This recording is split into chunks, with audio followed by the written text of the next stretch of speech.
ॐ श्रीकृष्णाय वयं नमः।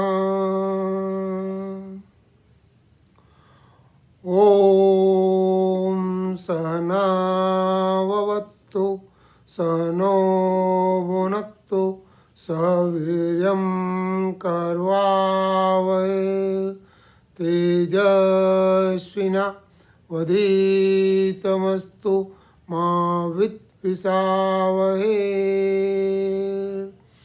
ॐ शान्ति शान्ति शान्ति।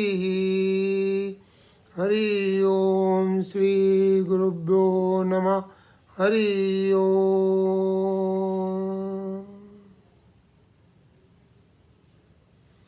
श्रीमद् भगवद गीता हम 13वां अध्याय कर रहे हैं और अभी 6 श्लोक कर लिए हैं। आज हम 7वें श्लोक से आगे करेंगे। आज 10 फरवरी 2023 मंगलवार है और हम ये गीता का दूसरा विवेचन 13वें अध्याय का दूसरा विवेचन कर रहे हैं। इससे पहले कि मैं 7वें श्लोक में जाऊं, कुछ इम्पोर्टेंट वेदांत की बातें हम समझ लें। पहली चीज़ है त्रिपुटी। त्रिपुटी का मतलब है कि 3 चीज़ें होती हैं। कोई भी कर्म को संपादित करने के लिए 3 चीज़ें होती हैं। जैसे मान लीजिए मेरे को नॉलेज प्राप्त करना है, तो नॉलेज प्राप्त करने के लिए एक तो वो आदमी चाहिए जो नॉलेज प्राप्त करना चाहता है। तो नॉलेज जो प्राप्त करना चाहता है उसको प्रमत्र कहते हैं, और जो नॉलेज है उसको प्रमाण कहते हैं, और जो नॉलेज से जो प्राप्त होता है वो प्रमेय कहलाता है। ये त्रिपुटी जब तीनों एक होती हैं तो कहते हैं कि वो शांति को प्राप्त होता है।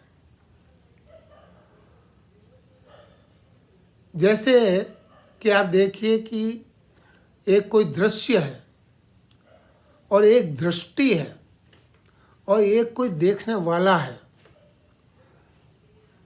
तो ये 3 हुए। जब दृश्य, दृष्टि और देखने वाला तीनों एक हो जाते हैं, मतलब कि मैंने दृश्य पूरा अपने समझ लिया है, अपने आँखों में उतार लिया है, तो ये दृष्टि के माध्यम से होता है, तो इसको कहते हैं त्रिपुटी।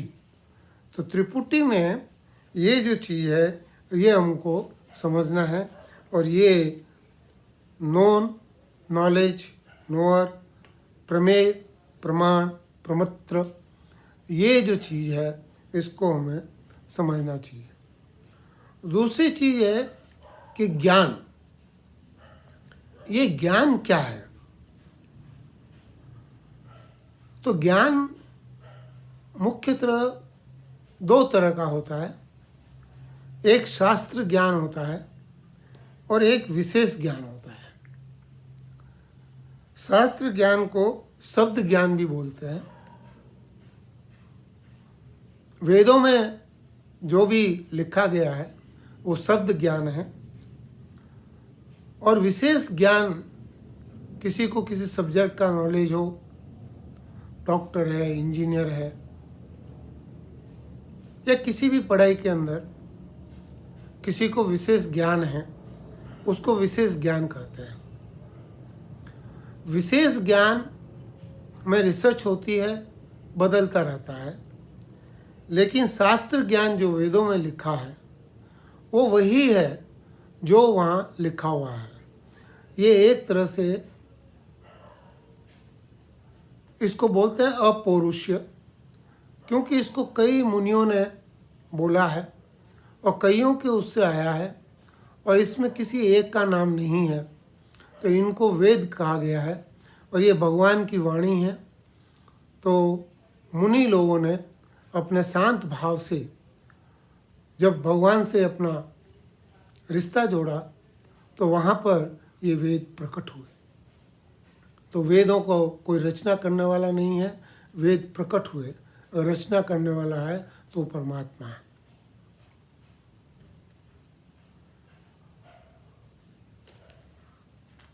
भगवान श्री महर्षि रमन से पूछा गया था कि ज्ञान और वैराग्य में क्या फर्क है, तो उन्होंने कहा था वैराग्य ही ज्ञान है और ज्ञान ही वैराग्य है। वो ज्ञान जो वैराग्य की तरफ ले जाता है वो ज्ञान ही ज्ञान है। दूसरी तरह से कहें तो सत्य, जो सत्य तीनों काल में रहता है, कल भी वो सत्य था, आज भी वो सत्य है और आगे जाके भी वो सत्य रहेगा, वो ज्ञान कहलाएगा। और ये ज्ञान जो शास्त्र ज्ञान है ये अलौकिक ज्ञान है, ये विशेष ज्ञान से बिल्कुल अलग है। इसको कोई ब्रह्म ज्ञान कहता है, कोई इसको तत्व ज्ञान कहता है, कोई इसको सम्यक ज्ञान कहता है। अलग अलग जगह पे गीता के अंदर ये तीनों शब्दों का वर्णन आया है। ब्रह्म ज्ञान जहाँ बोला जाता है, हर पुस्तिका में ब्रह्म ज्ञान है, तो ये उपनिषद से रिलेटेड है।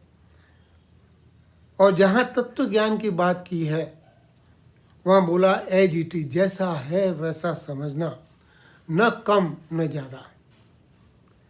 ये तत्व ज्ञान जो है वो भी वैसा ही ब्रह्म ज्ञान जैसा है, ये भी शास्त्र ज्ञान है। और सम्यक ज्ञान जो कभी भी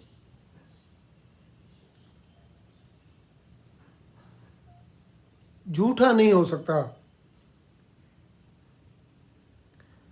इनडिनाइलेबल, जिसको कभी भी आप ये नहीं कह सकते कि ये सही नहीं है, सत्य, सम्यक ज्ञान। तो ये भी ज्ञानी जब उस स्थिति में पहुंचता है तो उसको सम्यक ज्ञान हो जाता है। अब इसको कैसे समझें, क्यों कि ज्ञान को तो हमें समझना पड़ेगा तब हम आगे बढ़ सकते हैं। तो जो भी प्रमाण दिए जाते हैं वो इस ज्ञान के लिए दिए जाते हैं, ये बताने के लिए दिए जाते हैं कि ये चीज़ सत्य है। इसको वेदांत में प्रमाण बोला गया है। और आदि शंकराचार्य ने 5 तरह के प्रमाण डिफाइन किए हैं। एक है प्रत्यक्ष प्रमाण, आप सामने देख रहे हैं आग जल रही है, हमने कहा कि ये आग है, सामने दिख रही है, तो ये आग है, ये सम्यक प्रत्यक्ष ज्ञान है। ये हमारी आँखों से, इंद्रियों से, 5 इंद्रियों से हम इसको समझ सकते हैं। उसमें गर्मी है तो हमारी त्वचा को गर्मी लग रही है, आँखों से दिख रही है, उसमें कुछ आवाज़ हो रही है। तो ऐसे हम अग्नि को या किसी भी चीज़ को 5 इंद्रियों से जो ज्ञान हमको प्राप्त होता है वो प्रत्यक्ष प्रमाण है। और प्रत्यक्ष प्रमाण से हम कहते हैं कि ये चीज़ सही है। लेकिन प्रत्यक्ष प्रमाण कहीं कहीं पर गलत हो जाता है। जैसे कि अंधेरे के अंदर शाम को लेट कोई रस्सी है, उसके ऊपर हमारा हाथ पड़ गया और हमने देखा कि ये सांप है, तो सांप जान के हम रस्सी को छोड़ नहीं रहे हैं, लेकिन सांप समझ के हम डर रहे हैं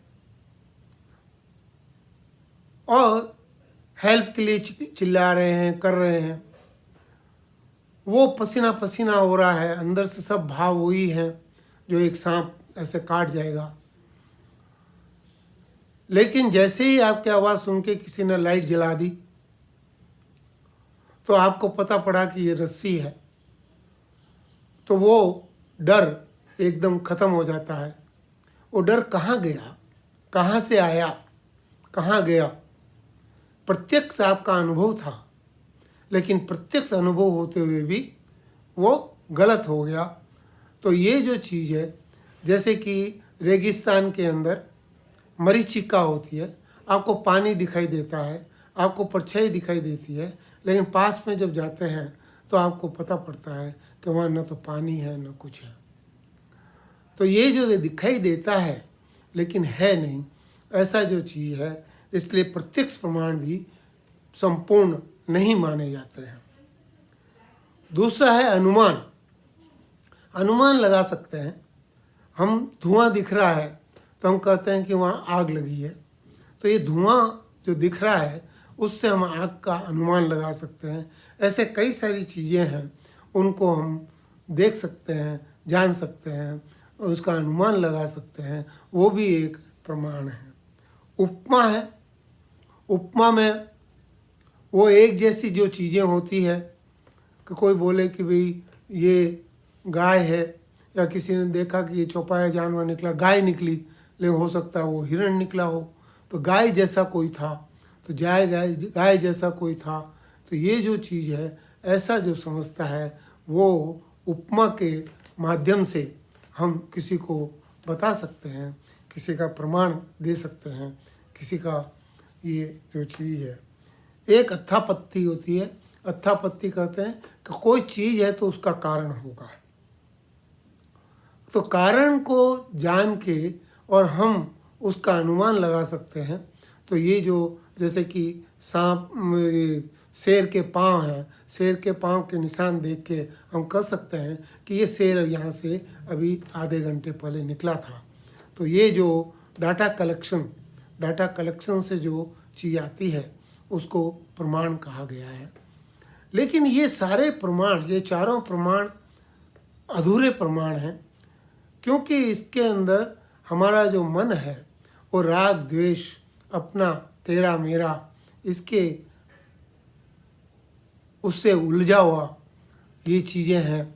इसलिए ये चीज़ें गलत भी हो सकती है, और इसलिए जो प्रमाण है उसमें आगमा प्रमाण, आगमा का मतलब है कि ये वेद हमारे से पहले लिखे गए थे। तो ये वेद जो है, ये वेद जो है ये शब्द प्रमाण है, इसको शब्द प्रमाण भी बोलते हैं।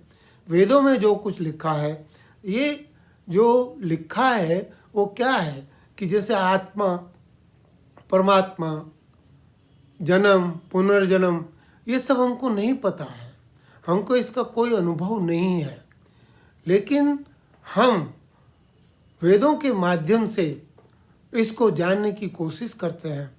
और ये जो कई चीज़ें ऐसी हैं जो अभी कुछ रिसेंटली, जैसे कि ध्रुव तारे के आगे दो तारे हैं जो आपस में एक दूसरे के इर्द गिर्द घूम रहे हैं।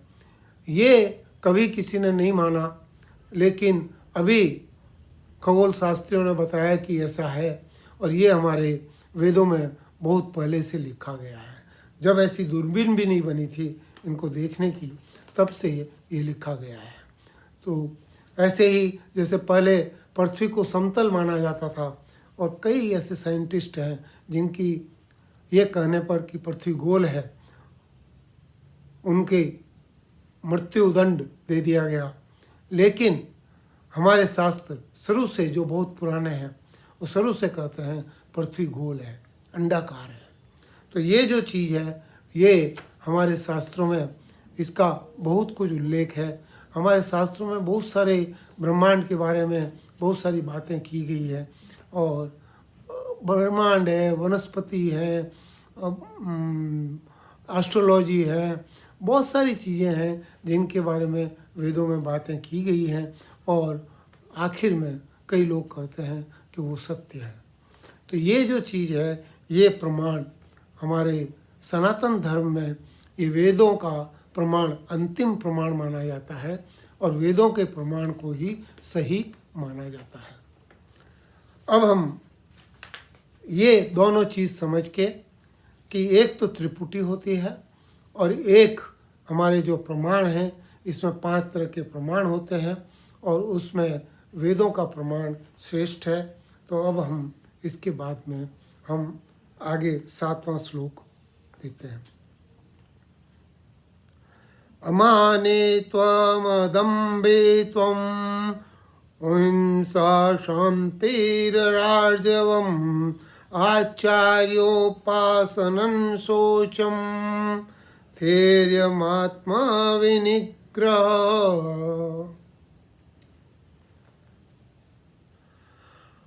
अब भगवान यहाँ पर 7वें श्लोक से बताते हैं कि ज्ञान क्या है।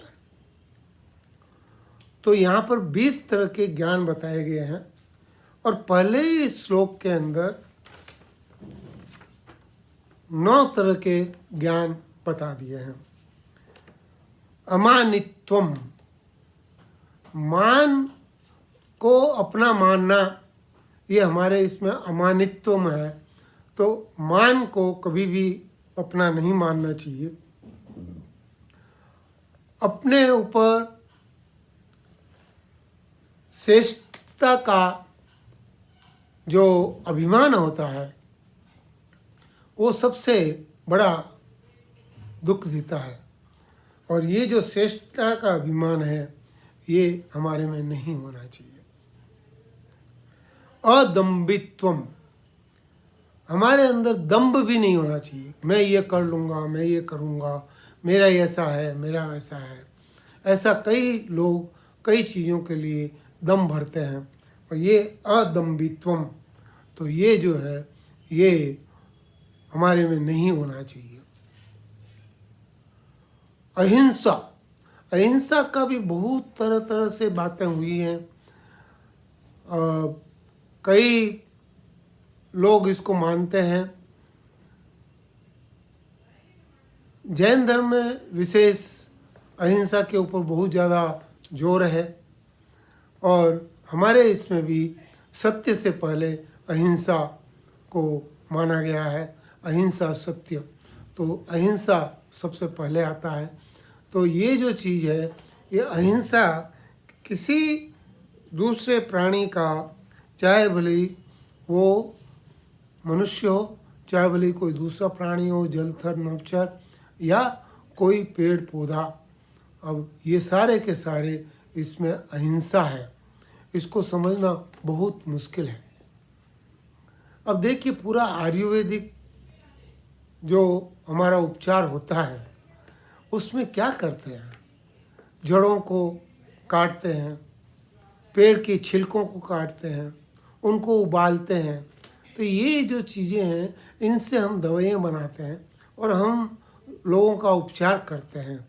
लेकिन अगर अहिंसा के हिसाब से देखा जाए तो हम हिंसा करके ही ये काम कर रहे हैं। तो ये जो चीज़ है, ये अहिंसा का सूक्ष्म लेयर अगर चलें तो बहुत सूक्ष्म है। लेकिन जो भी बात है, आजकल समाज में इतना हिंसा या क्रोध या जो भी कहिए कि ये जो चीज़ें हैं ये बहुत ज़्यादा आपस में कहा सुनी ये बहुत ज़्यादा हो गई है। और इसके अंदर हमें ये नहीं पता पड़ता है कि अहिंसा क्या चीज़ होती है, और हम उसको भूल जाते हैं। लेकिन अहिंसा की डेफिनेशन बहुत बड़ी है, और अहिंसा के ऊपर ही अगर बात करें तो यहाँ हम 2-4 घंटे बात कर सकते हैं। तो ये जो चीज़ है इसके अंदर अहिंसा, इसको बहुत इम्पोर्टेंट समझा जा रहा है। पर धर्म, अहिंसा परमो धर्म, दूसरे की किसी की हिंसा करना ये हमारे धर्म में नहीं सिखाया जाता है।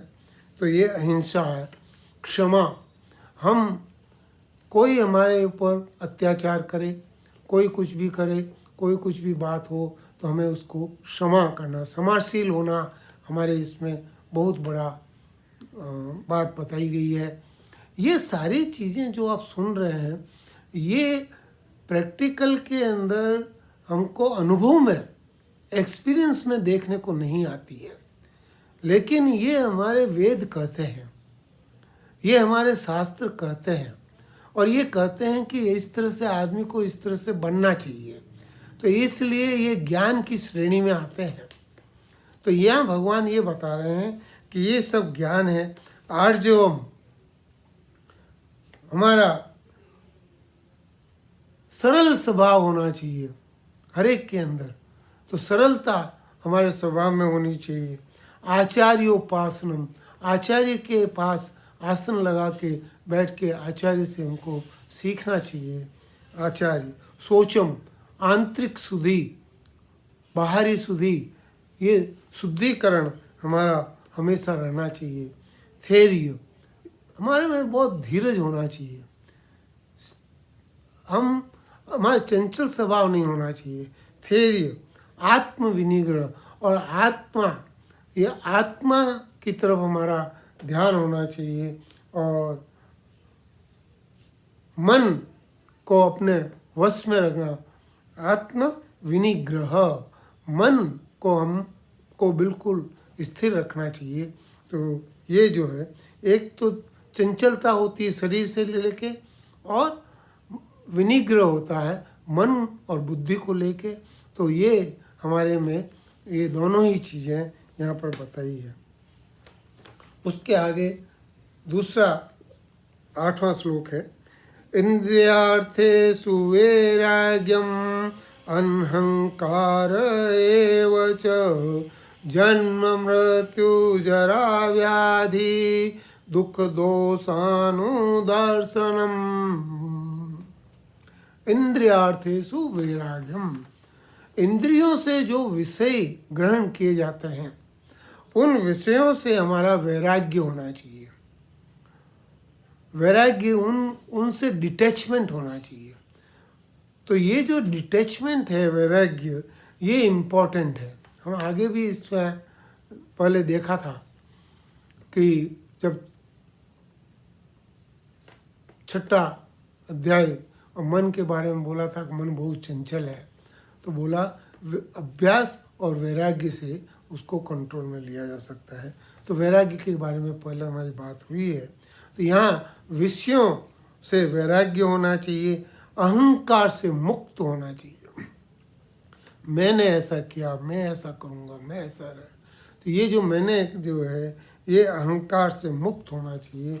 और बोलते हैं जन्म मृत्यु जरा व्याधि, जन्म में दुख होता है, मृत्यु में दुख होता है, बुढ़ापे में जरा, बुढ़ापा में दुख होता है, व्याधि रोग होते हैं उसमें दुख होता है। इनका ध्यान करना चाहिए कि जन्म में क्या दिक्कत होते हैं, मृत्यु में क्या दुख होता है, और उससे हमें बचने के लिए क्या करना चाहिए। तो ये दुख दोषानुदर्शनम, तो इन दुखों के दोषों का दर्शन करने से वैराग्य की उत्पत्ति होगी, वैराग्य और दृढ़ होगा। तो ये जो चीज़ है ये यहाँ पे बताई है। 9वां श्लोक है, असक्तिरनभिष्वंग पुत्रदार ग्रादिषु नित्यं च संचित्तत्वम् इष्टानिष्टोपपत्तिषु। असक्तिर्नभिष्वंग, आसक्ति से बिल्कुल अलग होना। असंग, आसक्ति इच्छाओं की जननी है, और आसक्ति से बिल्कुल असंग रहना चाहिए, आसक्ति रहित होना चाहिए। और कहते हैं कि पुत्र दार ग्रह, पुत्र ने पुत्र दार पत्नी और ग्रह संपत्ति, जितनी भी संपत्ति है वो संपत्ति, चाहे भले वो पैसे से हो, चाहे भले वो गाड़ियों से हो, चाहे भले वो जानवरों से हो, चाहे भले वो खेती से हो, जो भी आपकी संपत्ति है उनसे अनभिष्वंग, अगर मौका पड़े तो तिनके की तरह उनको त्याग देना चाहिए। तिनके की तरह त्यागने का हमारे में दम्भ होना चाहिए, और ये नहीं है तो सुख का अनुभव नहीं होगा, क्योंकि उस समय फिर हम दुख में पड़ जाएंगे। तो ये जो चीज़ है ये यहाँ पर बताया है कि इसमें, और इष्टानिष्टो,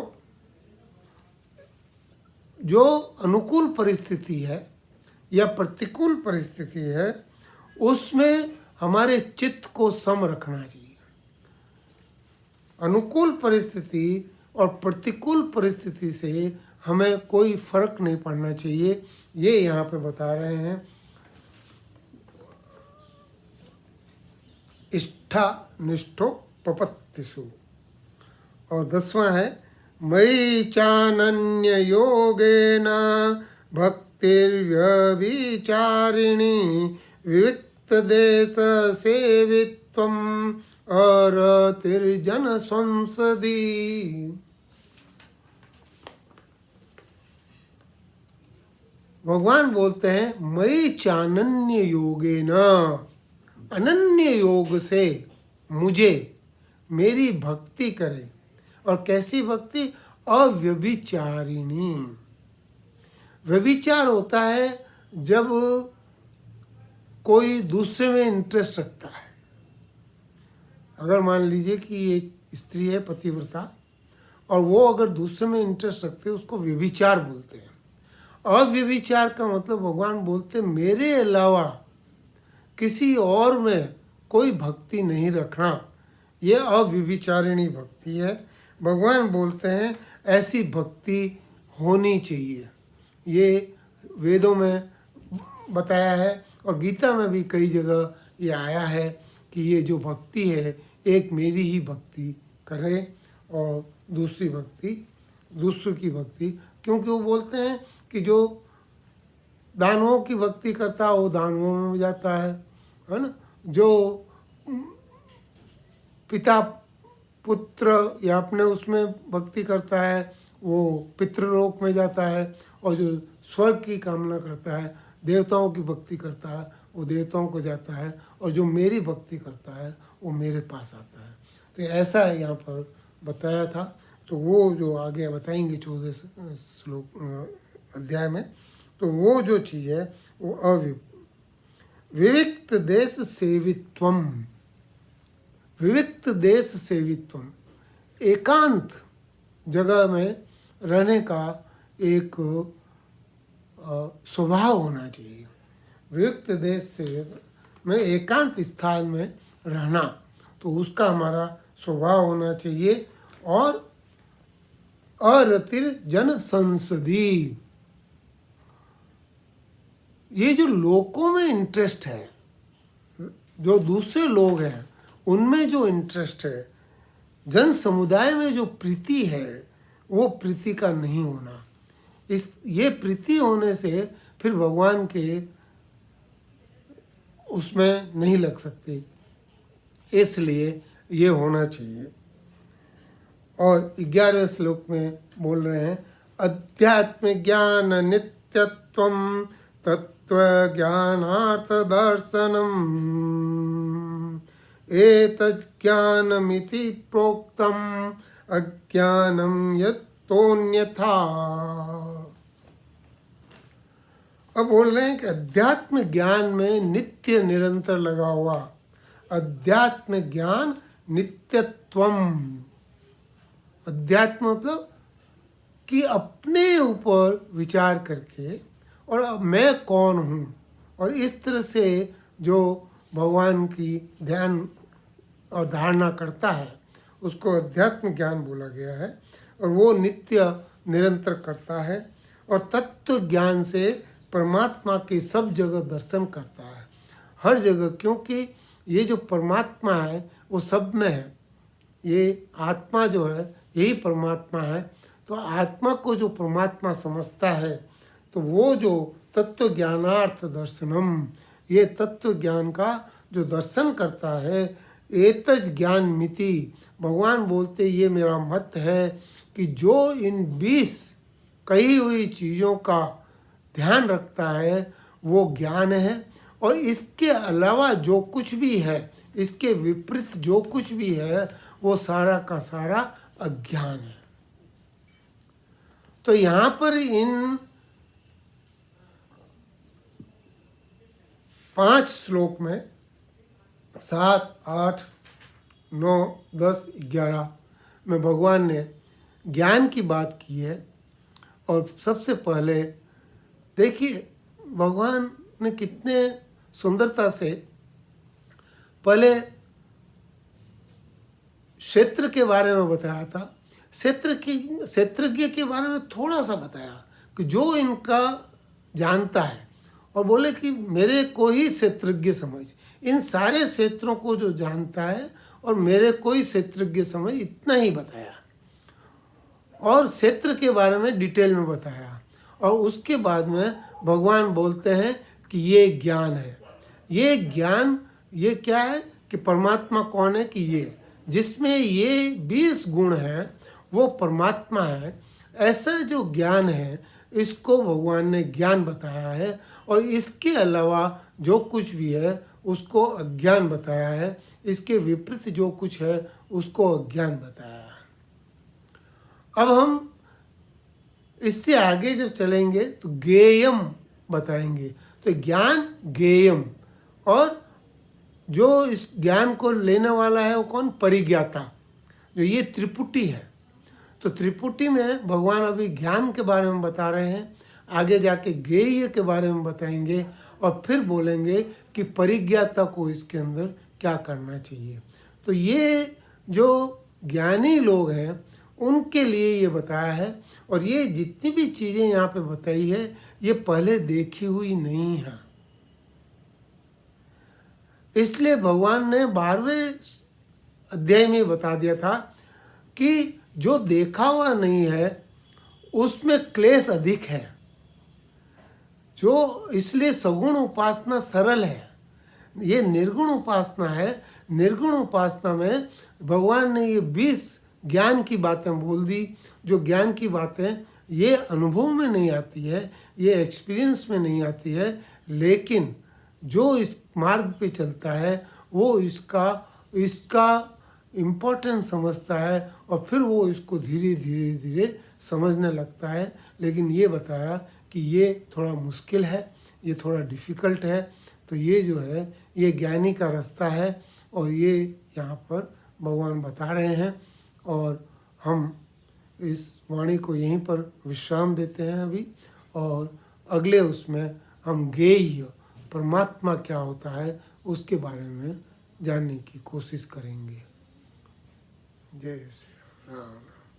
ओम पूर्णमदं पूर्णमिदं पूर्णात् पूर्णमुदच्यते पूर्णस्य पूर्णमादाय पूर्णमेवावशिष्यते। ओम शांति शांति शांति।